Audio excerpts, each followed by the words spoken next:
और बच्चों, क्या हाल चाल है आप सभी का। Welcome to my YouTube channel tech tip now. अब हम डिस्कस कर रहे हैं unit number 2 database query using SQL का पार्ट नंबर 2 आप बोल सकते हो। वन शॉट वीडियो है, माई एसक्यूएल फंक्शन एक्चुअली इसमें मैं डिस्कस करने जा रहा हूँ। इसके प्रीवियस में हमने एसक्यूएल का रिवीजन टूर किया था, मतलब एसक्यूएल का पूरा जो बेसिक एसक्यूएल है उसका जो ग्रेड 11 में आप पढ़ते हैं उसका पूरा रिवीजन हमने कर लिया है। अगर आपने वीडियो नहीं देखा है, वीडियो के डिस्क्रिप्शन में उसका लिंक आपको सेपरेटली मिल जाएगा, वहां से जाके आप देख सकते हो, या ऊपर आई बटन में भी आपको लिंक दिखाई दे रहा होगा। अब बात आती है कि जब आप आईपी क्लास 12 के डेटाबेस क्वेरी यूजिंग एसक्यूएल की बात करते हो तो मेनली आपकी 12th क्लास में पूरा माई एसक्यूएल फंक्शन है, प्लस इसमें आपको पढ़ना है ग्रुप बाई, साथ में आपको हैविंग एंड ग्रुप बाई के का जो रिलेशन है, कैसे आप हैविंग के साथ ग्रुप बाई यूज करते हो, आई मीन ग्रुप बाई के साथ हैविंग यूज करते हो, देन वेयर और हैविंग क्लॉज के बीच का डिफरेंस क्या है वो भी हमको देखना है। तो मैं क्या करता हूं, सबसे पहले तो सीबीएसई का जो सजेस्टेड सिलेबस है आपको वो दिखाता हूं। ये क्लास 12 का सीबीएसई ने जो सिलेबस डिजाइन किया है unit number 2 that is database query using SQL का, उसको हम देखते हैं। तो जैसे मैंने आपको बताया कि रिवीजन जो है डेटाबेस कॉन्सेप्ट एंड एसक्यूएल का वो ऑलरेडी हम कर चुके हैं, इसके प्रीवियस हमने किया था, उसका वन शॉट वीडियो है। आज हम बात कर रहे हैं कि इसके पूरे के पूरे यहां से लेकर यहां तक, जिसमें math function, text function, date function, aggregate function और ग्रुप बाई, हैविंग और ऑर्डर बाई। हालांकि ऑर्डर बाई को ऑलरेडी मैंने एसक्यूएल रिवीजन टूर में डिस्कस कर लिया है, तो इसकी जरूरत अब यहां नहीं पड़ेगी। तो मेनली हम लोग जितने भी माई एसक्यूएल के फंक्शन है, डिफरेंट टाइप्स ऑफ फंक्शंस, उसको अब डिस्कस करने जा रहे हैं। तो वापस मैं अपने मेन प्रेजेंटेशन में आ जाता हूं। तो माई एसक्यूएल फंक्शन में अब ये आप स्क्रीन में देख लो, पॉज करके आप ये पूरे कंटेंट को देख लेना। मैं इसमें आपका ज्यादा टाइम वेस्ट नहीं करूंगा, बट मेनली सिंगल रो और मल्टीपल रो फंक्शंस हैं जिसके बारे में हमको डिस्कशन करना है। सबसे पहले बात आती है माई एसक्यूएल फंक्शन की। माई एसक्यूएल फंक्शन जो है, सीधी सीधी बात ये है कि एसक्यूएल में जब आप कार्य करते हैं तो आप किसी भी प्लेटफॉर्म को यूज कीजिए, आप किसी भी प्रोग्राम को यूज कीजिए, किसी भी सॉफ्टवेयर को आप यूज कीजिए, इनफैक्ट आप किसी भी लैंग्वेज को यूज करिए, ये सभी जो डिफरेंट एंटिटीज हैं, ऑब्जेक्ट्स हैं, ये सब अपने वर्क को करने के लिए आपको प्री डिफाइंड फंक्शंस प्रोवाइड करते हैं। ठीक है, इसी प्री डिफाइंड फंक्शंस की जब हम बात करते हैं तो एसक्यूएल भी बहुत सारे प्री डिफाइंड फंक्शंस क्या करता है, आपको प्रोवाइड करता है, जिसको माई एसक्यूएल फंक्शन के नाम से हम यहाँ पे बात कर रहे हैं। आप एसक्यूएल के फंक्शन भी इसको बोल सकते हैं। ठीक है, तो जब आप माई एसक्यूएल फंक्शन की बात करते हैं ना, तो इसको दो कैटेगरीज में डिवाइड किया हुआ है। एक तो है आपका सिंगल रो फंक्शन और दूसरा जो है that is multiple row function. अब सिंगल रो फंक्शन और मल्टीपल रो का मतलब क्या है, तो ये इसके नाम से ही यहां पर स्पष्ट हो जाता है कि जब आप सिंगल रो की बात करते हैं तो मतलब जहां पर हर एक रो को फंक्शन क्या करता है, ऑपरेट करता है, और हर एक रो के लिए आंसर आपको प्रोवाइड करता है। मल्टीपल रो का मतलब ये रहता है कि जितनी भी रोज हैं सबको एक साथ ऑपरेट करके एक सिंगल आंसर आपको प्रोवाइड कर दो। तो single row function operate on single value and what return what single value, single value को लेगा और रिटर्न भी सिंगल वैल्यू करेगा, हर एक रो के लिए यह कार्य करेगा। मल्टीपल रो फंक्शन को हम जानते हैं एग्रीगेट फंक्शन के नाम से। तो चाहे तो आप एग्रीगेट फंक्शन बोल लो या इसे मल्टीपल रो फंक्शन बोल लो, बात एक ही है। इसका काम है मल्टीपल वैल्यूज को एक साथ लेना, उसको कैलकुलेट करना, उसको एग्रीगेट करना और उसके बाद में एक सिंगल आंसर आपको प्रोवाइड कर देना। ठीक है, तो ये बात होती है मल्टीपल रो फंक्शन की। अब जब आप माई एसक्यूएल में काम करते हैं तो यहां पर जब आप सिंगल रो फंक्शन की बात करते हैं तो एग्रीगेट फंक्शन को छोड़ के जितने भी फंक्शंस की कैटेगरीज हैं, जैसे numeric function, string function, date function, जो एज पर योर सिलेबस आपको पढ़ना है, ये सभी किस में आ जाते हैं, आपके सिंगल रो फंक्शन में। एग्रीगेट फंक्शन में मुख्यतः 5 फंक्शन होते हैं, आगे चल के हम देखेंगे भी। सम है, एवरेज है, मिन है, मैक्स है और क्या है, काउंट। इन सब को हो सकता है काउंट आपको न दिख रहा हो तो ऊपर लिख देता हूं यहाँ पे काउंट। ये सब किस में आ जाते हैं, आपके एग्रीगेट फंक्शन में, और इन एग्रीगेट फंक्शन को हम जानते हैं किसके नाम से, मल्टीपल रो फंक्शन के नाम से। तो ये बात को आप ध्यान रखिएगा। तो सिंगल रो फंक्शन आपको साधारण तौर पे मैं बता दूं, जैसे कोई टेबल है उसमें यहां पर कितनी रोज है, 3 3 6 7 रोज है। अगर आपने कोई फंक्शन इसमें अप्लाई कर दिया, मान लो ये कोई आइटम नेम नाम का कॉलम है, ठीक है, अगर आपने इसमें लेंथ फंक्शन को अप्लाई किया तो इसकी लेंथ अलग दिखाएगा, इसकी लेंथ अलग दिखाएगा, इसकी लेंथ अलग दिखाएगा, इसकी लेंथ अलग दिखाएगा, और इस तरह से सभी इंडिविजुअल रो को ऑपरेट करके इंडिविजुअल आंसर आपको प्रोवाइड कर रहा है। कौन, आपका फॉर एग्जांपल लेंथ फंक्शन, जिसको कि हम सिंगल रो फंक्शन के नाम से जानते हैं, जैसा मैंने आपको अभी बताया। लेकिन मान लीजिए आपके पास आइटम नेम है, या आइटम नेम की जगह ज्यादा बेहतर है मान लो रेट नाम की फील्ड है, इसमें आपके पास में 6-7 रोज हैं, आपने यहां पर इसमें फंक्शन अप्लाई किया सम, जो कि एग्रीगेट फंक्शन है, या आप इसको क्या बोल सकते हो, मल्टीपल रो फंक्शन भी बोल सकते हैं, इसको आप मल्टीपल रो फंक्शन भी बोल सकते हैं। तो जब आप इसमें सम लगाओगे तो ये जितनी भी वैल्यूज है जैसे 10, 20, 30, 10, 20, 50, तो इसको सबको टोटल करके 50, 20, 70, 80, 110, 130, 140 आपको एक सिंगल वैल्यू क्या कर दे रहा है, रिटर्न कर दे रहा है, दैट इज 140 को ये रिटर्न कर रहा है। तो यहां पर क्या हुआ, मल्टीपल रोज को उठाया, आंसर को एक सिंगल वैल्यू के फॉर्म में आपको रिटर्न कर दिया। So that's the difference between single row and multiple row. दूसरा डिफरेंस याद रखिए कि जितने भी numeric function, string function, date function सब सिंगल रो में आ जाते हैं, एग्रीगेट फंक्शन जो होते हैं उनको हम मल्टीपल रो फंक्शन बोलते हैं। तो इस तरह से ये डिफरेंस आप देख लीजिएगा। यहां पर आपके स्क्रीन पे अब डिफरेंस भी आपको दिखाई दे रहा होगा कि working with single record at a time, working with group of records at a time, किसमें, मल्टीपल रो फंक्शन में। Single row function single return करता है रिजल्ट, और ये single result group of records के लिए करता है, और ये हर एक रिकॉर्ड के लिए सिंगल वैल्यू रिटर्न करता है। It can be use with select, can be use with where, it can be use by order, by clause as well. तो सिंगल रो फंक्शन को सेलेक्ट, वेयर सभी के साथ आप इस्तेमाल कर सकते हो, जबकि मल्टीपल रो फंक्शन को केवल आप किसके साथ यूज करते हो, सेलेक्ट फंक्शन के साथ यूज करते हैं। इस बात को आप ध्यान रखिएगा। तो जितने भी अभी हमने देखा न्यूमेरिक फंक्शन है जिसको मैथ फंक्शन बोलते हैं, स्ट्रिंग फंक्शन है जिसको टेक्स्ट फंक्शन बोलते हैं, डेट फंक्शन होते हैं, ये सब सिंगल में आ गए। एग्रीगेट फंक्शन जो होता है वो मल्टीपल रो होगा। ये पूरी क्लैरिटी हो गई सिंगल और मल्टीपल रो की। अब हम सबसे पहले बात करेंगे जितने भी सिंगल रो फंक्शन है, ठीक है, हम बात कर रहे हैं किसकी, सिंगल रो फंक्शन की। उसमें सबसे पहले हम बात कर रहे हैं किसकी, स्ट्रिंग फंक्शन की। स्ट्रिंग फंक्शन में एक एक करके हम देखते हैं, upper, lower, sub STR, length, left, right, INSTR, L trim, R trim और ट्रिम। चलिए इन सब को अब डिस्कस करना शुरू करते हैं। सबसे पहले हम बात करेंगे अपर फंक्शन की, जिसको कि आप यू केस के नाम से भी प्रयोग कर सकते हैं। अब इस फंक्शन को देख के ही आपको समझ में आ गया होगा कि अपर का पर्पस क्या है। अगर आप इसको यूज करते हैं तो सीधे अपर लगाइए, इसके अंदर जिस भी वैल्यू को अपर में कन्वर्ट करना है, मतलब जिस भी टेक्स्ट को या स्ट्रिंग को, उसको उसके अंदर पास कर दिए। तो जनरली हम फील्ड नेम पास कर देते हैं। यही चीज आपके यू केस में भी हो जाएगी। जैसे मान लीजिए यहां पर एक टेबल बना हुआ है मेंबर के नाम से, अगर आपने लिखा सेलेक्ट, सेलेक्ट के बाद में आपने बोला यू केस लगाओ, अपर भी लगा सकते हो। यहां पर आपने डाल दिया एम नेम, फ्रॉम आपका टेबल का नाम क्या दे दिया आपने, मेंबर। तो आंसर जो रिटर्न करेगा ये सब कैपिटल में इस तरह से, अंशुमन, उसके बाद जो भी आराध्या एंड सो ऑन। तो मैं इसको यहाँ पे डिस्प्ले नहीं कर रहा हूं, लेकिन इस तरह से आप इसको प्रयोग कर सकते हैं। ये पहला फंक्शन है अपर। दूसरा इसी तरह से इसका अपोजिट क्या है, लोअर केस में। लोअर केस में क्या है, जैसे अगर आप लिख देते हो सेलेक्ट, देखिए लोअर केस में कन्वर्ट करना है, या तो लोअर फंक्शन का प्रयोग करिए या एल केस फंक्शन का प्रयोग करिए, दोनों एक ही बात है। ये क्या करते हैं, जिस भी फॉर्म में आपका टेक्स्ट है या स्ट्रिंग है उसको फाइनली ये पूरी तरह से लोअर केस में कन्वर्ट करता है।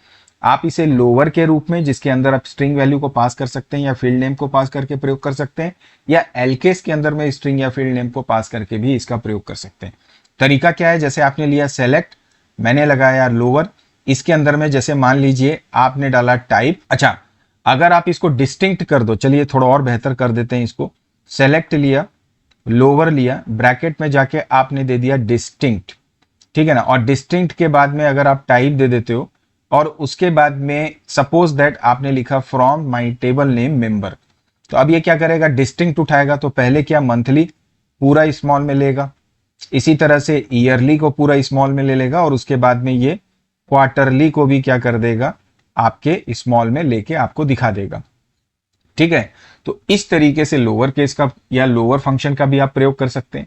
Then we have very important function जो MySQL में जिसका क्वेश्चन आना ही आना है, that is your substring, जिसको आप सब एसटीआर बोलते हैं। खास बात ये, इस सब एसटीआर को आप मिड के नाम से भी प्रयोग कर सकते हो, सब स्ट्रिंग के नाम से भी प्रयोग कर सकते हो। तो इसको तीन तरीके से इस्तेमाल कर सकते हैं, सब एसटीआर इटसेल्फ, मिड या सब स्ट्रिंग के नाम से।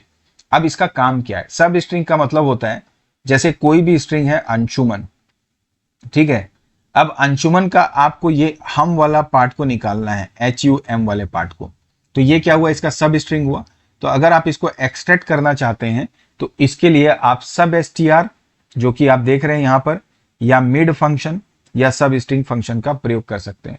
तो it is use to extract the specific part of given string, और जो आंसर आता है वो भी स्ट्रिंग में आता है, और ये केवल फर्स्ट ऑकरेंस बताता है। मतलब आप जैसे इसका जो सिंटेक्स है, अगर आप उसको प्रयोग करेंगे कैसे प्रयोग करेंगे, तो आप देखिए यहाँ पर सिंटेक्स है। आप क्या लेते हैं, जैसे मान लीजिए आपने एग्जाम्पल लिया, मैं सीधे एग्जाम्पल ले रहा हूं, यहाँ पर ये सिंटेक्स इन तीनों का यहाँ पे आप देखो लिखा हुआ है। मैंने लिया सेलेक्ट SUBSTR, ठीक है। इसके बाद में मैं फील्ड नेम दे देता हूं यहाँ पर एम नेम। इसको सबको अभी प्रैक्टिकली भी हम करके देखते हैं। अच्छा, एम नेम दिया तो भाई आपको कहां से कहां तक का स्पेसिफिक पार्ट निकालना है ये तो बताना ही पड़ेगा। तो अब स्पेसिफिक पार्ट जैसे मान लीजिए मैंने बोला सेकंड कैरेक्टर से आप प्रिंट शुरू करो। मैं 1 मिनट ये पेन ले लूं। मैंने बोला M name second position comma लगा के टोटल 4 कैरेक्टर को डिस्प्ले कर दो। कौन से टेबल से, मैंने बोला भाई मेंबर फंक्शन से डिस्प्ले कर दो। ठीक है, चलिए कोई बात नहीं। अब ये मेरा एम नेम है। देखिए स्ट्रिंग की जब भी काउंटिंग होती है, जैसे आप जनरली इंडेक्स लेते हो, आप पाइथन कोडिंग या इस तरह से जब भी प्रोग्रामिंग आप करते हैं, तो वहां पे इंडेक्सिंग हमेशा 0 से स्टार्ट होती है पहले वाले की। लेकिन यहां पर जैसे ये नाम है क्या, अंशुमन, ठीक है, मैं इसको वापस यहाँ पे लिखता हूं अंशुमन। तो आप काउंटिंग स्टार्ट करते हो 1 से 2 से 3 से 4 से एंड सो ऑन। तो अब क्या होगा, जब 2 लिखा है तो AN मतलब ये N को स्टार्ट करेगा उठाना, यहाँ पे N लिया। N के बाद टोटल 4 कैरेक्टर, तो NSHU को ये उठाएगा। मतलब इसमें जो आउटपुट आएगा वो होगा NSHU। इसके बाद आराध्या में RADH, ठीक है ना, एंड इस तरह से बाकी सबको ये इंडिविजुअली निकाल के आपको दे देगा। ये है मेरा सब str फंक्शन। इसी तरह से अगला बहुत इंपॉर्टेंट फंक्शन है लेंथ। तो लेंथ का मतलब आपको समझ में आएगा, किसी भी स्ट्रिंग के टोटल नंबर ऑफ कैरेक्टर्स को अगर आपको निकालना है, रिटर्न करवाना है, मतलब काउंट करना है किसी स्ट्रिंग की लेंथ, तो लेंथ का मतलब टोटल नंबर ऑफ कैरेक्टर्स, तो उसके लेंथ फंक्शन का हम इस्तेमाल करते हैं। लेंथ में आप डायरेक्ट स्ट्रिंग या फील्ड नेम को डाल दो, आपको लेंथ आपकी इसकी मिल जाती है। तो सिंपल तरीका है, सेलेक्ट लेते हैं, आपने लेंथ लगाया, ब्रैकेट में जैसे यहां पर एम नेम डाला। एम नेम के बाद अगर आप डालते हैं from my table that is my member, उसके बाद में आप लिखते हैं where M code equal to आपने डाल दिया M4, ठीक है, सेमीकोलन डाल दिया। तो M4 ये है, यहां पर ये पूर्विका लिखा हुआ है, इसकी टोटल लेंथ आएगी 4 4 8। तो आंसर क्या रिटर्न कर देगा आपको, ये 8। So this is how we can understand this length function. इसके बाद में अगला जो इंपॉर्टेंट फंक्शन है, मैं पहले पूरे टेक्स्ट फंक्शन को थियोरेटिकली डिस्क्राइब कर रहा हूं, फिर हम इसको पाइथन MySQL क्लाइंट पे जाके एग्जीक्यूट करके देखते हैं। लेफ्ट फंक्शन का मतलब है कोई भी गिवन स्ट्रिंग है, जैसे अगर मैंने यहां पे डाला रामायण, ठीक है, तो रामायण के फर्स्ट लेफ्ट साइड के जितने भी कैरेक्टर्स हैं उनको अगर आपको डिस्प्ले करना है, जैसे अगर आपको रामा डिस्प्ले करना है, तो आप क्या करोगे, लेफ्ट लिखोगे, लेफ्ट में रामायण डाल दो, ठीक है, और रामायण डालने के बाद में आपने डाल दिया 4, तो ये क्या करेगा, फर्स्ट 4 कैरेक्टर को आपको निकाल के दे देगा। तो अगर फ्रंट स्ट्रिंग को अगर एक्सट्रैक्ट करके निकालना है ना, तो आप इसके लिए लेफ्ट फंक्शन यूज करते हैं। बस इसमें आपको स्ट्रिंग को पास करना है या फील्ड नेम पास करना है, टोटल नंबर ऑफ कैरेक्टर्स आपको कितने निकालने वो आपको बताना पड़ता है। और इसी का जस्ट अपोजिट होता है राइट में क्या होता है, एंड पार्ट किसी भी स्ट्रिंग का, जैसे मैंने अगर आपको अभी बताया आपका रामायण है और इसमें से आयन अगर आपको निकालना है, तब आप क्या करोगे, यहां पर राइट फंक्शन का इस्तेमाल करोगे। ब्रैकेट में आपने रामायण डाला, मैं डायरेक्ट स्ट्रिंग को पास कर रहा हूं, आप फील्ड नेम को भी पास कर सकते हैं, और लास्ट के 4 कैरेक्टर आप निकाल दो। तो ये क्या कर रहा है, लेफ्ट मोस्ट कैरेक्टर को काउंट करके निकाल देगा, आंसर आ जाएगा AYAN। ये मेरा राइट फंक्शन है। और राइट फंक्शन के बाद में अगला जो टेक्स्ट फंक्शन है वो होता है हमारा ट्रिम। अब ट्रिम क्या करता है, मान लीजिए एक हमारे पास कैरेक्टर है राजेश, ठीक है, इसके आगे में यहाँ पे 3 स्पेस है और बाद में भी क्या है, 3 स्पेस है, ठीक है। अब अगर आप सेलेक्ट करते हो, सेलेक्ट करने के बाद में मान लो आपने लिया ट्रिम और इसके अंदर में इसी राजेश को ऐसे पास कर देते हैं आप, तो ये आगे पीछे जो इसके ब्लैंक स्पेसेस हैं, व्हाइट स्पेसेस, इसको रिमूव करके आंसर क्या देगा आपको, राजेश, कुछ इस तरह से। ये होता है मेरा ट्रिम फंक्शन। और ट्रिम के 2 और वर्जन्स होते हैं, एक होता है एल ट्रिम, जिसमें इसी राजेश को, जैसे इसके आगे भी यहां पर स्पेस है 3 और यहां बाद में भी 3 स्पेस है। अब अगर आप एल ट्रिम कर दोगे और यहां पर अगर आप इसी राजेश को पास कर देते हो, ठीक है। तो जब लेफ्ट साइड का ट्रिम करेगा मतलब फ्रंट के स्पेसेस को ये रिमूव कर देगा। आंसर क्या आएगा आपका? राजेश, और आगे के स्पेस आपको दिखते रहेंगे। और एक और होता है आर ट्रिम। आर ट्रिम में आप क्या करते हैं कि जैसे मान लीजिए आपने लिखा आर ट्रिम, सेलेक्ट लगा के आप करोगे, ये ध्यान रखिए। आर ट्रिम आपने डाला, इस आर ट्रिम में आपने यहां पर स्पेस दिया, राजेश लिखा, आगे स्पेस दिया, bracket close, semi colon. Execute करोगे तो यहां पर आ जाएगा राजेश, ब्रैकेट क्लोज। तो ये हो गया मेरा क्या? R trim function. तो इस तरह से ये डिफरेंट आप जो टेक्स्ट फंक्शन है उसको यूज कर सकते हैं। और साथ ही साथ last but not list, that is INSTR, इसको भी आपको करना है। सब STR और INSTR हाईएस्ट प्रायोरिटी है आपके क्वेश्चन पेपर में, इसके आने की बनी ही रहती है, हर साल ये आएगा ही आएगा। INSTR क्या? सब स्ट्रिंग क्या करता है? किसी भी गिवन स्ट्रिंग के स्पेसिफिक पार्ट को रिट्रीव करता है। अब आपको किसी गिवन स्ट्रिंग में किसी पर्टिकुलर कैरेक्टर या सब स्ट्रिंग का पहला ऑकरेंस बताना है कि वो कौन सी पोजीशन में है, तो उसके लिए आप क्या यूज करते हो? INSTR। उदाहरण के लिए जैसे आपने लिया सेलेक्ट, आपने बोला INSTR, आपने इसके अंदर पास किया, मैं सीधे पास करता हूं रामायण, ये डायरेक्ट स्ट्रिंग में ले रहा हूं। इसके बाद आपने बोला ए का पोजीशन आपको फाइंड करना है, ठीक है। सेमी कॉलन डाल के जैसे ही आप एंटर करोगे तो इसका पहला ऑकरेंस कहाँ है? Second position. वैसे तो यहाँ पे 3 ए हैं, लेकिन एक केवल फर्स्ट ऑकरेंस दिखाएगा, दैट इज योर 2। तो इसका आंसर आपको कितना मिल गया? 2। तो इस तरह से किसी भी गिवन स्ट्रिंग में, अब मान लीजिए इसी को थोड़ा सा हम मॉडिफाई कर देते हैं, मैं नीचे फिर से लिखता हूं। आपने लिया सेलेक्ट INSTR, ब्रैकेट में आपने डाला टेक टिप नाउ, देन इसके बाद में यहां पर आपने डाल दिया TIP।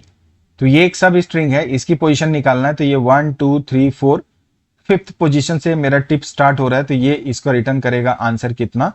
5। तो this is how we can use what this INSTR function. तो ये जितने भी फंक्शन अभी हमने देखे, चलिए इसको MySQL क्लाइंट में एग्जीक्यूट करके हम देखते हैं। तो व्हाट आई डू, मैं सीधे यहां से अपना MySQL क्लाइंट ओपन कर लेता हूं। आगे हम MySQL में मैंने स्टार्ट किया, पासवर्ड डाला। मैंने आपको पिछले सेशन में बताया था मेरे पास ऑलरेडी एक डेटाबेस बना हुआ है संजय के नाम से, मैं उसको यहाँ पे इस्तेमाल कर लेता हूँ। यहाँ पे मैं जो टेबल इस्तेमाल करूंगा, आप चाहें तो यहाँ पे शो टेबल्स कर सकते हैं। मैंने शो टेबल्स किया, एंटर करिए, देखिए आपको ये सारे टेबल दिख रहे हैं, इसको मैक्सिमाइज कर लीजिए। अब मैं यहाँ पे लिखता हूँ सेलेक्ट कर दिया, स्टार कर दिया, फ्रॉम कौन सा टेबल ले लो, जैसे मैंने लिया क्लब, सेमी कॉलन डालो, ये क्लब आ गया। ये वही टेबल है जिसका एग्जाम्पल हम कर रहे थे, ठीक है।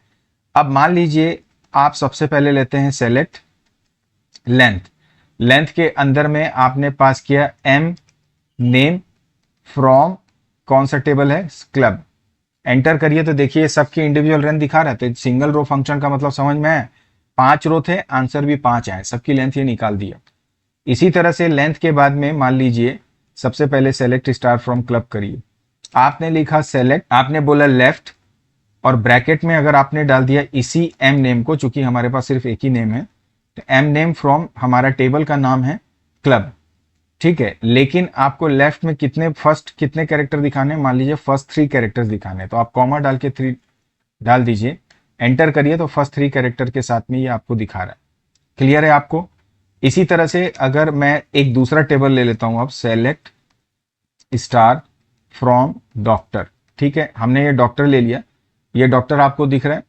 अब यहां पर हम ये करते हैं, सब स्ट्रिंग फंक्शन का इस्तेमाल करते हैं।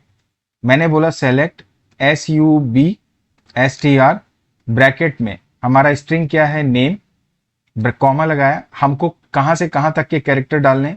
सेकेंड कैरेक्टर से सेकेंड पोजीशन से कैरेक्टर डिस्प्ले करना है, 3 कैरेक्टर्स को हमने लगाया, सेमी कॉलन डाला, सॉरी ब्रैकेट क्लोज किया, फ्रॉम मेरे टेबल का नाम दिया, दैट इज माय डॉक्टर। उसके बाद में मैंने यहां पर एक कंडीशन डाली, where department equal to skin, ठीक है। सेमी कॉलन डाल के एंटर कर दो, तो देखो ये स्किन डिपार्टमेंट में शालिनी दिख रही है, इसका second, third, fourth, total 3 character को एक्सट्रैक्ट करके HAL आपको यहां पर डिस्प्ले कर रहा है। अब आप देखो यहाँ पे सब स्ट्रिंग, इसका टाइटल आ रहा है ना, अगर आप इसको चेंज करना चाहते हो तो कई बार इसका भी क्वेश्चन आ जाता है। आप यहाँ पे क्या कर दो, एज हमने डाल दिया सब STR, ठीक है ना। केवल अगर सब str कर दोगे तो देखो क्या आता है, एंटर करो तो देखिए यहाँ पे सब str आपको डिस्प्ले कर रहा है। तो इस तरह से आप सब स्ट्रिंग फंक्शन को इस्तेमाल कर सकते हैं। इसी फंक्शन को आप चेंज कर दीजिए किस नाम से, MID के नाम से, दैट इज मिड। एंटर करो तो सेम रिजल्ट आपको ये प्रोवाइड कर रहा है। अब हम बात करते हैं सेलेक्ट INSTR। ठीक है, तो एक काम करिए, पहले आप सभी पूरे टेबल के डेटा को एक साथ प्लेस कर दीजिए, दिखा दीजिए यहाँ पे। अब आप लीजिए सेलेक्ट, और हमने लिया INSTR। अब हमको पोजीशन फाइंड करनी है। किसकी पोजीशन फाइंड करनी है? तो सबसे पहले हम ले लेते हैं DEPT, उसके बाद में कॉमा डाला। हमने बोला कि हमें आप पोजीशन निकाल के दिखाइए THO की। ठीक है, अब THO की पोजीशन आपको निकालनी, लेकिन हमको यहाँ पर वेयर क्लॉज भी देना पड़ेगा, क्योंकि अगर आप केवल फ्रॉम लिख के, हालांकि अगर मैच नहीं होगा तो आंसर 0 रिटर्न कर देगा। देखिए सेलेक्ट INSTR किया, फ्रॉम किया, टेबल का नाम दिया डॉक्टर, सेमीकोलन डाल दो, एंटर करो तो देखो 0 0 कर दिया, 3 दिखा दिया। तो अगर मैच नहीं हो रहा तो आंसर क्या रिटर्न कर रहा है आपको? 0 रिटर्न कर रहा है। तो क्वेश्चन इसका भी बन सकता है। लेकिन जो ऑर्थो वाला था, जिसका THO आप यहां से निकाल रहे थे, उसका यहां पर ये थर्ड पोजीशन आपको बता दिया निकाल के। तो ये है आपका इन स्ट्रिंग फंक्शन। अब इसी तरह से सेलेक्ट स्टार करके पहले पूरा टेबल दिखाओ।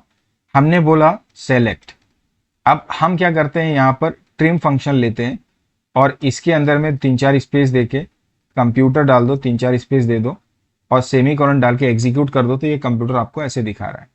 लेकिन अगर आप यहाँ पे क्या दे देते, एल्ट्रिम और एंटर कर देते, तो ये कंप्यूटर दिखाता। आगे की स्पेस आपको समझ में नहीं आ रहे, लेकिन आर्ट्रिम में आपको जरूर ये समझ में आ जाएंगे। देखिए अब आपको यहाँ पर स्पेस दिखाई दे रहा होगा, दोनों में डिफरेंस देखिए। तो फ्रंट में इसमें स्पेस इंक्लूडेड है। तो इस तरह से ये जितने भी फंक्शन हैं आप इनका प्रयोग करते हैं अपनी आवश्यकता के अनुसार, जब आप SQL में डेटाबेस को मैनेज करते हैं, जब आपको क्वेरीज बनानी रहती है। आगे बढ़ते हैं और अब हम डिस्कस करेंगे अपने नेक्स्ट टाइप ऑफ फंक्शन को, जिसको हम लोग बोलते हैं न्यूमेरिक फंक्शन। अब न्यूमेरिक फंक्शन में मेनली 4 फंक्शन आपको देखने हैं। एक है मॉड, एक है पावर, जिसे पावर या POW दोनों के रूप में प्रयोग कर सकते हैं, एक है राउंड और एक है SQRT। हालांकि आप समझ ही गए होंगे इनके नाम से। सबसे पहले है मॉड। आप पाइथन में मॉड फंक्शन का प्रयोग करते हैं, जिसका प्रयोग हम करते हैं किस लिए? रिमाइंडर फाइंड करने के लिए। क्या प्रयोग करते हैं? रिमाइंडर को फाइंड करने के लिए। आपको पता ही होगा जब आप 5 mod 2 करते हो, रिमाइंडर कितना आता है? 1 आता है। तो यही कार्य आपको SQL में करना है, तो आप रिमाइंडर का प्रयोग, मॉड फंक्शन का प्रयोग करते हैं। लिखने का तरीका है, जैसे आपने लिया सेलेक्ट, मॉड लगाया, आपने डाला 10, कॉमा डाला कितना? 3, और ब्रैकेट क्लोज कर दिया, सेमीकोलन डाल दीजिए, आंसर आपको मिल जाएगा कितना? 1। तो इस तरह से आप मॉड फंक्शन का प्रयोग कर सकते हैं, पहली चीज। दूसरा है पावर फंक्शन। x का पावर y अगर आपको निकालना है तो पावर फंक्शन इस्तेमाल करते हैं। POW लगाइए, x, y डाल दीजिए, जहां पर ये है आपका बेस, ये है आपका x4। आई गेस आपको क्लियर हो गया होगा। आप पावर भी लिख सकते हैं और x, y को पास कर सकते हैं, तो भी आपको रिजल्ट मिल जाएगा। फॉर एग्जाम्पल अगर आप लिखते हैं, मैं यहां पे लिखता हूं सेलेक्ट, आपने डाला पावर 4,3, तो ये कितना आपको आंसर कर देगा? 16 चौक 64, 64 आपको ये आंसर रिटर्न कर देगा। सो this is how you can use power function. And एक और इंपॉर्टेंट होता है जिसको हम लोग बोलते हैं राउंड फंक्शन। अब राउंड फंक्शन में क्या है? कोई भी डेसिमल नंबर है 4.689, आपने राउंड करके इसको बताया कि 5 कर दो, तो इसके लिए आप क्या यूज करोगे? Round function. इसी प्रकार से अगर आपको 2 डेसिमल पॉइंट में करना है कि 4.6890 है, आपने बोला 4.69 दिखा दो, तो भी हम क्या यूज करेंगे? राउंड फंक्शन का प्रयोग करेंगे।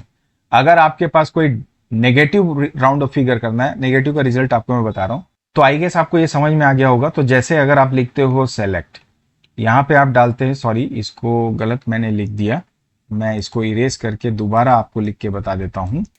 हमने यहां पे लिया सेलेक्ट, सेलेक्ट के बाद आप लेते हैं राउंड, राउंड के बाद जिस नंबर को राउंड करना है, जैसे 4.6890, कॉमा लगा के कितने डिजिट से करना है, तो अगर आप यहाँ पे 1 कर दोगे, सेमीकोलन डालोगे, तो कितना आंसर आएगा? 4.7। अगर आप इसको 2 कर दोगे तो क्या दिखाएगा? 4.69। अगर आप इसको 0 कर दोगे तो क्या दिखाएगा? 5। अगर आप कुछ भी नहीं लिख के ब्रैकेट क्लोज कर दोगे तो भी आंसर कितना दिखाएगा? 5। बाय डिफॉल्ट क्या लेता है? पूरे नंबर को राउंड फिगर करके आपको आंसर रिटर्न करता है। आई गेस आपको ये समझ में आ रहा होगा।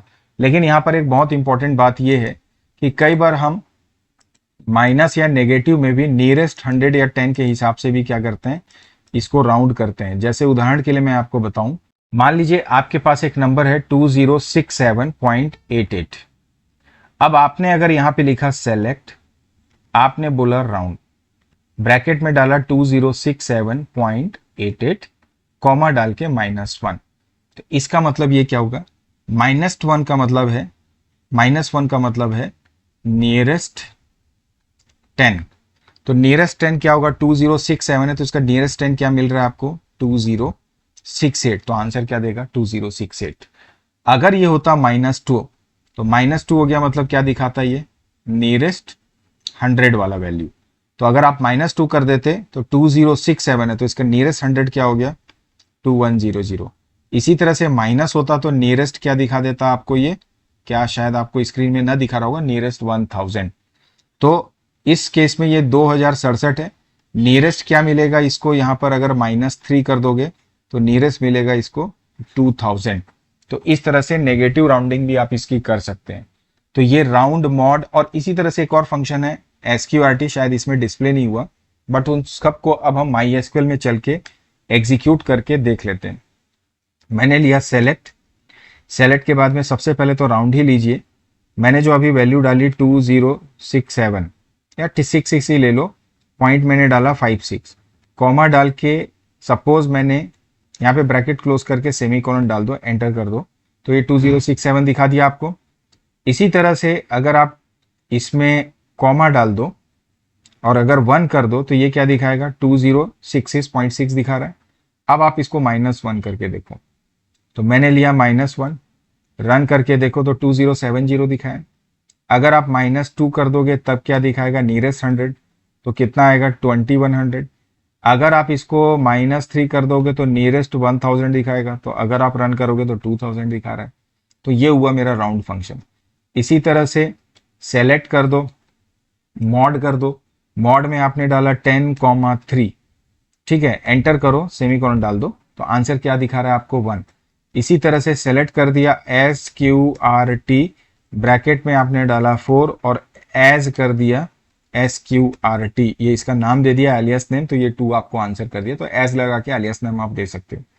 इसी तरह से पावर की बात करते हैं, POWER, और यहाँ पे डाला 4,3, सेमीकोलन डाल के रन कर दो, 64 आपको आंसर दे दिया। आप इसको POW भी ले सकते हैं, देखते हैं ये काम करेगा कि नहीं, बिल्कुल काम कर रहा है। तो पावर या POW भी ले सकते हैं। तो इस तरह से आप न्यूमेरिकल फंक्शंस का भी प्रयोग कर सकते हैं। सबसे इंपॉर्टेंट इसमें जो है वो आपका राउंड फंक्शन है, जिससे क्वेश्चंस आ सकते हैं। क्लियर है आपको? आगे बढ़ते हैं और अब हम दूसरे कैटेगरी के फंक्शन को देखते हैं, जिसको हम लोग बोलते हैं aggregate function. But I think हम इसमें डेट फंक्शन को मिस कर रहे हैं। सो पहले मैं यहाँ पे डेट फंक्शन को डिस्कस करूंगा, क्योंकि अभी हम सिंगल रो फंक्शन की बात कर रहे हैं। तो मैं जल्दी से अपने डेट फंक्शन पे आ जाता हूं। So these are the date functions, जो कि हमारे थर्ड टाइप ऑफ फंक्शन है। इसमें हम डिस्कस करेंगे नाउ को, डेट को, मंथ नेम को, ईयर को, डे को और डे नेम को। आइए एक एक करके समझते हैं। सबसे पहले यहां पर बात कर रहे हैं हम लोग किसकी, डेट फंक्शन की। डेट का मतलब क्या होता है, किसी particular given date time expression में से डेट पार्ट को, देखिए करंट डेट को डिस्प्ले नहीं कर रहा है। डेट फंक्शन कोई भी डेट टाइम का एक्सप्रेशन होता है, उसके डेट पार्ट को एक्सट्रैक्ट करने का कार्य करता है। ठीक है, हमारे पास एक और फंक्शन होता है नाउ के नाम से, जो करंट डेट और टाइम को डिस्प्ले करता है। अगर आपको करंट डेट डिस्प्ले करनी तो उसके लिए देखिए, नाउ का मतलब क्या हो रहा है, यहां पर करंट डेट और टाइम दोनों रिटर्न करेगा। करंट डिस्प्ले करना है सिर्फ डेट, तो उसके लिए हम क्या यूज करते हैं, कर डेट का प्रयोग करते हैं। मैं इन तीनों को पहले आपको रन करके दिखाऊंगा MySQL क्लाइंट में। मैं यहां पे गया, मैंने बोला सिलेक्ट CURDATE, सेमीकोलन डाल दो, एंटर करो, आज की डेट दिख रही। खास बात यह है, इसका जो पैटर्न है वो पैटर्न को आप ध्यान रखिए कि डेट को मैंने SQL रिवीजन में भी बताया कि डेट का जो पैटर्न होता है YYYY स्लैश आप बोलते हैं MM स्लैश क्या करते हैं आप DD। इस फॉर्मेट को बस आप याद रखिएगा, ये ध्यान रखेंगे आप। अब इसके तहत अगर आप करते हैं सेलेक्ट नाउ, तो नाउ क्या कर रहा है, आपको डेट और टाइम दोनों दिखा रहे हैं। तो कर डेट जो होता है वो करेंट डेट करता है। अच्छा, कर डेट को आप इस तरह से भी लिख सकते हैं, कर अंडर स्कोर डेट। देखिए ये आपको रिटर्न कर रहा है, कुछ आंसर नहीं रिटर्न कर रहा है, और कर अंडर स्कोर डेट के आगे ब्रैकेट क्लोज कर दीजिए तो भी ये नहीं दिखा रहा है। तो आई गेस मुझे कुछ कंफ्यूजन है। मैं एक काम करता हूं, केवल सेलेक्ट कर डेट करके देख लेता हूं क्या ये यहाँ पर वर्क कर रहा है। तो ये भी वर्क नहीं कर रहा, मतलब अननोन है। तो आई गेस ये माई एसक्यूएल में वर्क नहीं करता है। तो आप ये समझिए कि करंट डेट के लिए हम क्या इस्तेमाल करते हैं, कर अंडर स्कोर डेट फंक्शन। ठीक है, तो आप क्या लिखेंगे, select CURDATE bracket open close और इसको रन कर दिए, करेंट डेट आ गई। अब मैंने आपको बताया कि जब आप नाउ लेते हो तो डेट और टाइम दोनों आपको रिटर्न कर रहे हैं, लेकिन अगर आपको इसका सिर्फ डेट पार्ट एक्सट्रैक्ट करना है तो आप क्या लिखेंगे, डेट ब्रैकेट में डाल दीजिए नाउ, सेमीकोलन डाल दीजिए, तो ये इसके डेट पार्ट को एक्सट्रैक्ट करके दे रहा है। तो इस तरह से डेट नाउ और कर डेट फंक्शन का आप प्रयोग कर सकते हैं। अब हम बात करते हैं मंथ फंक्शन की। तो मंथ फंक्शन का मतलब है कि जो भी डेट है उसके मंथ नंबर को अगर आपको एक्सट्रैक्ट करना है, ये रिटर्न क्या करता है, इंटीजर रिटर्न करता है। क्या रिटर्न करता है आपको, इंटीजर। मंथ रिटर्न करता है आपका इंटीजर वैल्यू, और नाम रिटर्न करना है तो आप उसके लिए क्या इस्तेमाल करते हैं, यहां पर मंथ नेम में मंथ नेम फंक्शन का प्रयोग करते हैं। तो ये रिटर्न करता है मंथ का नाम, जैसा इसका नाम दिया हुआ है। ईयर पार्ट एक्सट्रैक्ट करना है, ईयर पार्ट अगर आपको एक्सट्रैक्ट करना है तो ये भी इंटीजर के फॉर्म में आपको ईयर रिटर्न करेगा, और इसके लिए आपको डायरेक्ट ईयर लिखना है। तो इसमें कुछ खास बात नहीं है, इन फंक्शंस को आप ध्यान रखिए। और डे पार्ट मतलब नंबर के रूप में 24 तारीख है तो 24 रिटर्न करना है, तो डे को भी आप प्रयोग कर सकते हैं। और डे का नाम क्या है, सोमवार, उस पर्टिकुलर डेट पे कौन सा दिन पड़ा, तो उसके लिए आप डे नेम फंक्शन का प्रयोग कर सकते हैं। करंट डेट मैंने आपको बता दिया, एक्चुअली ये करंट अंडर स्कोर डेट है जिसको मैं कर अंडर स्कोर डेट कर रहा था। तो ये जितने भी फंक्शन अभी आपको मैंने बताए, आइए इसको भी माई एसक्यूएल क्लाइंट में हम रन करके देख लेते हैं। तो ये डेट नाउ और करेंट अंडर स्कोर डेट को अभी हमने देख लिया। अब हम क्या करते हैं, सबसे पहले जैसे जो आज की डेट है, तो आज की डेट क्या है, कर डेट। मैं इसको ले लेता हूं, सेमीकोलन डालता हूं, ये दिखा दिया। अब करेंट डेट का मुझे ईयर दिखाना है, तो मैंने ईयर पार्ट लिया। देखिए आप इसमें डेट को भी पास कर सकते हैं, एंटर कर दो, ये दिखा दिया। आज की तारीख क्या है, अगर आपको ये देखना है तो आप कर अंडर स्कोर डेट डालिए, और तारीख मतलब दिन क्या है। ठीक है, तो हम क्या ले लेंगे, यहाँ पे डे नेम कर दो, एंटर कर दो, तो मंडे आपको ये दिखा देगा। इसी तरह से आज का डे क्या है, आप केवल डे पास कर दो तो 25 तारीख आपको दिखा देगा। तो इस प्रकार से अगर आप मंथ नेम करोगे तो आपको ये मार्च का महीना दिखा देगा। तो इस तरह से ये सारे डेट फंक्शंस का प्रयोग कर सकते हो आप। तो अब हमने देखा न्यूमेरिकल फंक्शन, हमने देखा स्ट्रिंग फंक्शन, और हमने देखा डेट फंक्शन। डेट फंक्शन में ईयर मंथ ने बहुत पूछे जाते हैं, करेंट डेट भी इंपॉर्टेंट है। नाउ और करेंट डेट के बीच का डिफरेंस याद रखिए। स्ट्रिंग फंक्शन जब पढ़ते हो तो INSTR, सब STR, ट्रिम और लेफ्ट फंक्शन का काफी प्रयोग होता है, काफी क्वेश्चन आ सकते हैं। और मैथमेटिकल फंक्शन में ज्यादातर राउंड और मॉड से सवाल पूछे जाते हैं। तो ये हुए जितने भी अभी हमने देखे सिंगल रो फंक्शन। अब हम वापस आ जाते हैं हमारे मल्टीपल रो फंक्शन में, जिसमें कि हम बात करेंगे किसके, हमारे एग्रीगेट फंक्शंस की। एग्रीगेट फंक्शंस में हम मेनली जो पढ़ते हैं 5 फंक्शंस होते हैं। आप अपनी स्क्रीन पे देख पा रहे होगे, मैं स्क्रॉल बैक कर रहा हूं। ये हुआ मैक्स, ये है मिन, एवरेज, सम, काउंट, ये 5 होते हैं। और इसी काउंट का दूसरा रूप होता है काउंट स्टार। तो मैक्स का मतलब आपको लार्जेस्ट समझ में आ गया, मीन का मतलब स्मॉलेस्ट वैल्यू, एवरेज का मतलब average of all the numbers, sum का मतलब टोटल, और काउंट का मतलब टोटल नंबर ऑफ अपीयरेंस, जितने भी रिकॉर्ड्स हैं। काउंट स्टार और काउंट में क्या डिफरेंस होता है वो बताता हूं। काउंट क्या करता है, नल वैल्यू को काउंट नहीं करता।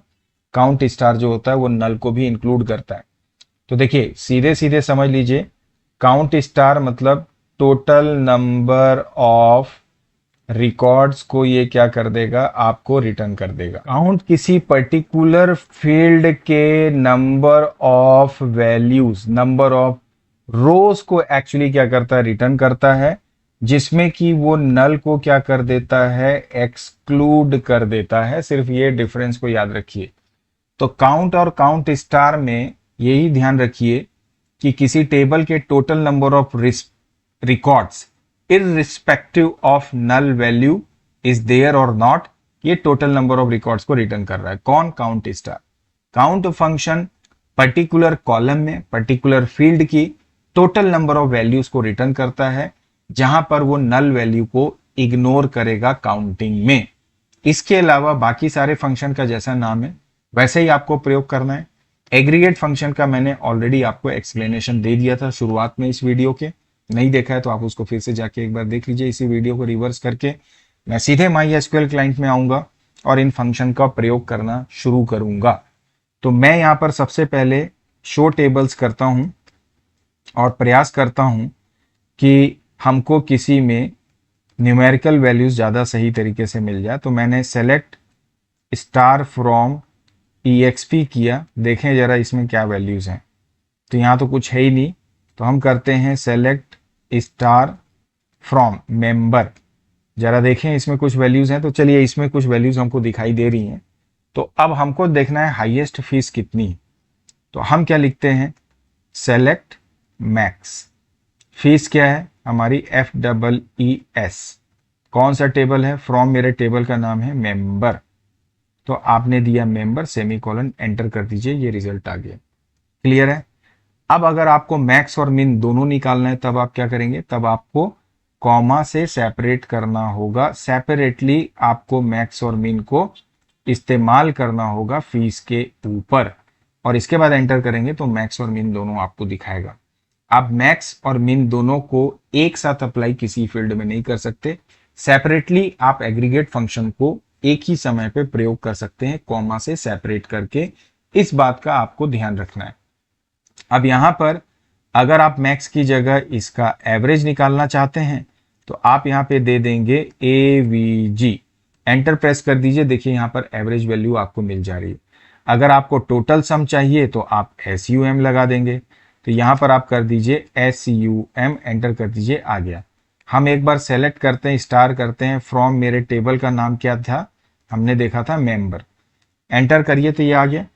लेकिन अब मैं चाहता हूं काउंट करना, कितने नंबर ऑफ रिकॉर्ड्स हैं टाइप के। तब आप क्या लिखोगे? सेलेक्ट काउंट, इसके बाद ब्रैकेट में आपने क्या डाल दिया? टाइप डाल दिया। फ्रॉम कर दिया मेरे टेबल का नाम, दैट इज माई मेंबर। आपने मेंबर डाल के सेमीकोलन डाला, देखिए टोटल 6 दिखा रहा है। लेकिन मंथली 2 बार है, ईयरली भी आप देखो यहाँ पे 1 बार है, क्वार्टरली 2 बार है। तो अगर आपको यूनिक काउंटिंग करनी है तो आप क्या करोगे? यहाँ पे लगा दोगे डिस्टिंक्ट। ये बहुत इंपॉर्टेंट चीज है, क्वेश्चन अक्सर इससे पूछा जाता है कि आपको काउंट करके बताइए टोटल कितने मंथ हैं या टाइप कितने हैं। तो आप यूनिकली उसको काउंट करोगे। तो डिस्टिंक्ट लगाए तो टोटल 3 टाइप आपको यहाँ पे दिखाई दे रहे हैं। तो इस तरह से आप काउंटिंग करते हैं।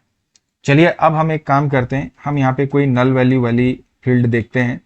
तो इसमें तो कोई नल वैल्यू वाला कुछ दिख ही नहीं रहा है।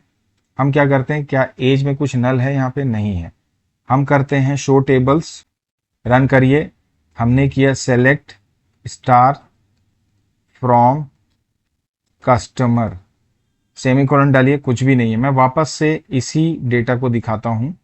हम जो मेंबर टेबल को यहाँ पे ले रहे थे, सेलेक्ट स्टार फ्रॉम मेंबर, मैं क्या करता हूं इसमें एक एज को क्या कर देता हूं? नल कर देता हूं। अपडेट कर दीजिए। अपडेट में हमने दिया टेबल का नाम, that is my member. Set किया मैंने एज, इक्वल टू कर दिया नल, ठीक है। इसके बाद मैंने बोला where M code equal to, मान लीजिए M4 आ गया। तो यहां पर M4 को एक्चुअली हमें करना पड़ेगा सिंगल कोटेशन मार्क में, क्योंकि ये एक कैरेक्टर है। लेकिन यहाँ पे कुछ प्रॉब्लम बता रहा है, क्यों? क्योंकि हमने यहाँ पर लिखा है अपडेट मेंबर डेट, जो कि होना चाहिए क्या? सेट। एंटर करिए, ओके हो गया। सेलेक्ट कर दीजिए, स्टार कर दीजिए, फ्रॉम कर दीजिए मेंबर।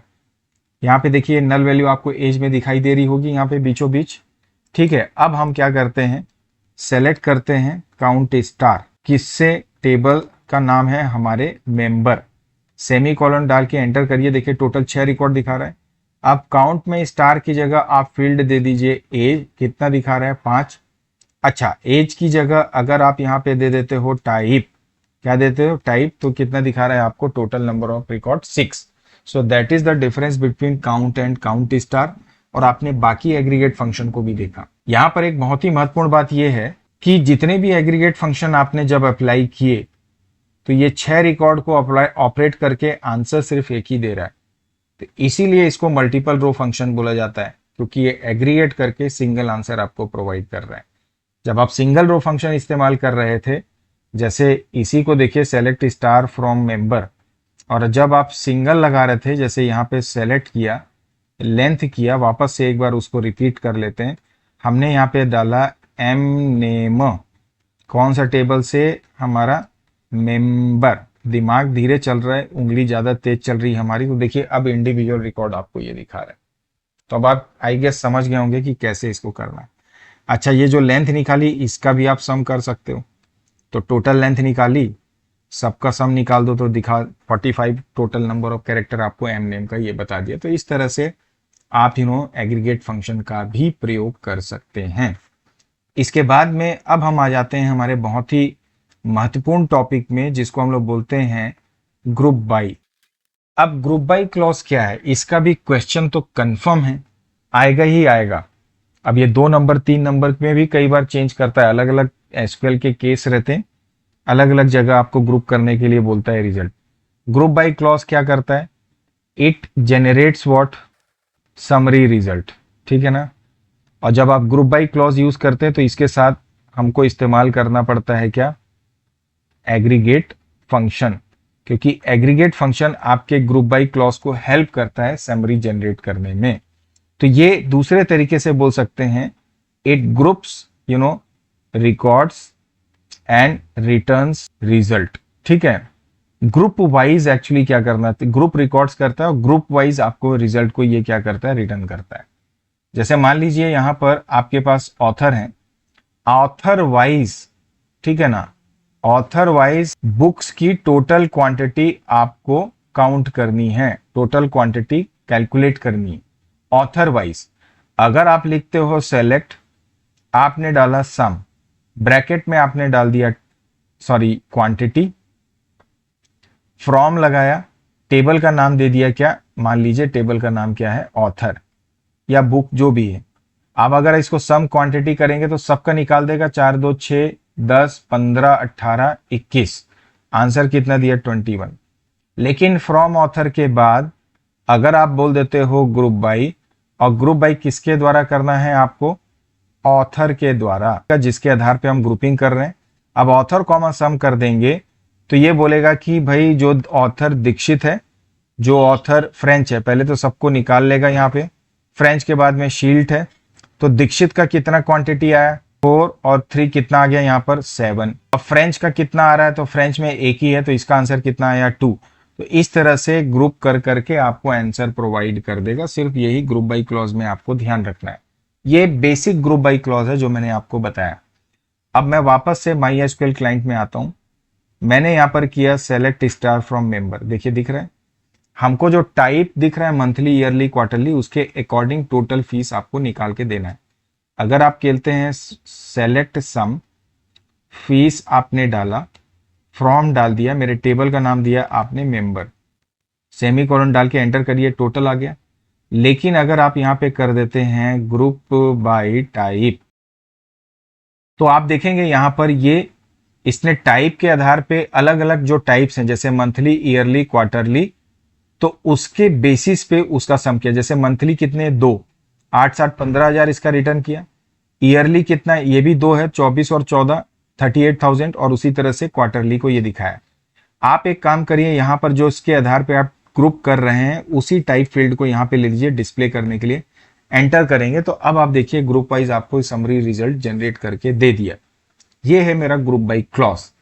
लेकिन आप चाहें तो इसमें इसको फर्दर फिल्टर भी कर सकते हैं। फर्दर फिल्टर का मतलब जो ये रिजल्ट आया ना सम करने के बाद में, अगर मुझे फर्दर यहाँ पे क्राइटेरिया ये देना है कि भाई जो रिजल्ट सेट जनरेट होगा केवल उनको दिखाओ जिनका ग्रुपिंग के बाद रिजल्ट 25,000 से ज्यादा है, तो ऐसे में आप ग्रुपिंग करने के बाद वेयर की जगह क्या इस्तेमाल करते हैं, हैविंग का। और हैविंग में आप बोलते हैं कि जिनका sum of fees is greater than कितना 25,000, सेमीकोलन डाल के एंटर कर दो, देखो 15,000 को इसने फिल्टर कर दिया। तो ये हुआ हैविंग क्लॉज जो हम ग्रुप बाई के साथ में इस्तेमाल करते हैं। हैविंग क्लॉज जो रहता है ये सिर्फ ग्रुप बाई के साथ इस्तेमाल किया जाता है। ये एक पोस्ट फिल्टर का काम करता है, मतलब ग्रुप बाई के द्वारा जो रिजल्ट जनरेट होता है ग्रुप वाइज, फर्दर उसको फिल्टर करने के लिए हम हैविंग क्लॉज का इस्तेमाल करते हैं। इसी तरह से वेयर क्लॉज होता है, तो वेयर क्लॉज जो है उसे हम ग्रुप बाई के पहले यूज करते हैं कि पहले हम डेटा को कंडीशनली फिल्टर कर दें, फिल्टर करने के बाद उस पर ग्रुपिंग अप्लाई करें और उसके बाद रिजल्ट को शो करें। मैं वापस से यहां select star from some member कर देता हूं। मैं यहां पर लिखता हूं सेलेक्ट, जैसे मान लीजिए सेलेक्ट, मैंने बोला टाइप के आधार पे ग्रुपिंग करना है और सम लेना है। सम के अंदर मैंने बोला कि फीस का सम आपको करना है, फ्रॉम मेरे टेबल का नाम होगा मेंबर, लेकिन मैंने बोला वेयर। आप जब सम करेंगे तो केवल उन्हीं फीस को लेंगे जिनकी फीस जो है ज्यादा है, कितने से, 10,000 से, ठीक है ना। और उसके बाद जो डाटा फिल्टर होके आएगा उसको आप टाइप के आधार पे ग्रुप कर देंगे। अब रिजल्ट आप देखिए 15, 38, 27,000, 27,000 क्या सही आ रहा है, देखिए ईयरली क्वार्टरली का, तो 12 और 15 27 ठीक है। मंथली का ये 7,000 बता रहा है क्योंकि कंडीशन तो हमने वेयर 1000 कर दी, मिस्टेक ये हुआ, हमने 1000 किया। आप 10,000 करके देखो तो आंसर क्या दे रहा है, 38,000, 27,000, क्योंकि 8 और 7 को उसने यहां से हटा दिया। एक चेक करने के लिए आप देखो यहां पर, इसको आप कर दो 7,000, तब आपको और अच्छे समझ में आएगा। अब ये 8,000 को यहाँ पे दिखा रहा है। तो आपने देखा कि वेयर क्लॉज जो है वो प्री फिल्टर का काम करता है जब आप ग्रुपिंग करते हैं, और हैविंग क्लॉज जो होता है ना वो पोस्ट फिल्टर का काम करता है। तो अब इसके डिफरेंस को आप बहुत अच्छे से याद रखिएगा, जो मैं ग्रुप बाई और हैविंग तो आपको क्लैरिटी मिल गई। तो वेयर क्लॉज और हैविंग क्लॉज के बीच का डिफरेंस ये है, पहले तो आपको मैंने बताया कि वेयर का मतलब होता है प्री फिल्टर, हैविंग का मतलब होता है पोस्ट फिल्टर। दूसरा, वेयर क्लॉज जो है उसको सेलेक्ट के साथ में अपडेट और डिलीट सबके साथ यूज कर सकते हो, जबकि हैविंग क्लॉज को आप केवल सेलेक्ट स्टेटमेंट खासकर ग्रुप बाई के साथ इस्तेमाल करते हो, जबकि वेयर क्लॉज को बिना ग्रुप बाई के भी इस्तेमाल कर सकते हैं। वेयर क्लॉज में आप एग्रीगेट फंक्शन का प्रयोग नहीं कर सकते हैं, जबकि हैविंग में एग्रीगेट फंक्शन का प्रयोग आप कर सकते हैं। तो ये है important difference between having and where clause. और इस तरह से हमने अब देखा सभी MySQL फंक्शन को as per your CBSE suggested syllabus, चाहे आप डेट फंक्शन की बात करिए, स्ट्रिंग फंक्शन की बात करिए, न्यूमेरिक फंक्शन की बात करिए जिसे हम सिंगल रो फंक्शन के नाम से भी जानते हैं, या एग्रीगेट फंक्शन जिसमें कि हम सम, एवरेज, मिन, मैक्स और काउंट की बात करते हैं। और ग्रुप बाई क्लॉज को हमने देखा, ग्रुप बाई के बाद में वेयर और हैविंग के बीच के डिफरेंस को भी हमने देखा। ऑर्डर बाई को एसक्यूएल रिवीजन में ऑलरेडी चूंकि मैंने रिपीट कर दिया है, डिस्कस कर लिया है, इसलिए उसको मैं यहाँ पर रिपीट नहीं कर रहा हूँ। तो आज के सेशन में यहीं तक। मैं उम्मीद करता हूं कि ये पूरा सेशन आपको डेफिनेटली हेल्प करेगा आईपी क्लास 12 के unit number 2 database query using SQL को प्रिपेयर करने में और उसकी बेसिस पे एग्जाम में बेहतर परफॉर्म करने के लिए। तो चलिए फिर इसी उम्मीद के साथ आज के सेशन में यहीं तक। जल्दी मिलते हैं नए चैप्टर, नए सॉल्यूशन, नए कॉन्सेप्ट के साथ में। तब तक पढ़ते रहिए, मुस्कुराते रहिए, चैनल भी सब्सक्राइब करिए और सब्सक्राइब बाकी लोग से भी करवा दीजिएगा। Bye bye and take care.